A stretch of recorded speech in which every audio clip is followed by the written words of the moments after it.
How did feminism impact Chinese fashion? Today, we're talking about the Tang Dynasty, more specifically the early Tang, even more specifically the Wuzhou period. The Wuzhou period is named after the famous empress Wu Zetian, the first and only woman with the title of empress and regnant in the history of China.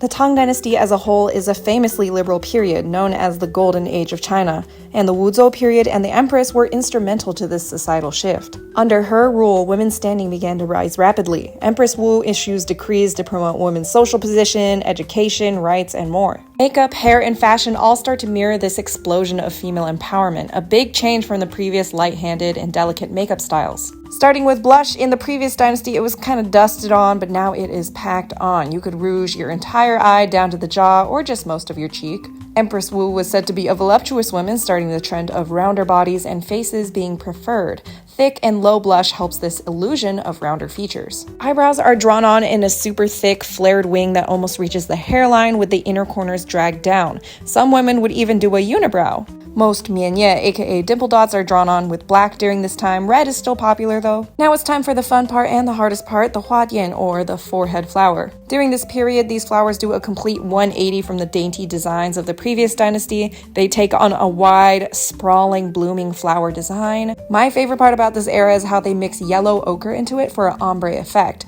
Yellow ochre actually falls out of trend forever after this period, so it's nice to see it have a beautiful moment to shine. Xiehong, or temple cuts, are drawn on more like gashes than anything. These used to be small and tiny cuts, but now they are huge scrapes on the side of the face. It was also popular to draw on the xiehong in intricate designs and floral patterns. Finally, lips are drawn on full and round. Most eras stick to a small rounded shape for that popular cherry mouth, but Wuzhou period lipstick, I would say, is similar to modern lipstick. It's big, luscious, and of course, can't forget a fun little point like the petal shape on the bottom lips. Wu Zetian and her legacy empowered women to dream big, work hard, and be independent, and we see that in the fashion. As women take up more space, so did the styles. And I see a time where women are celebrated.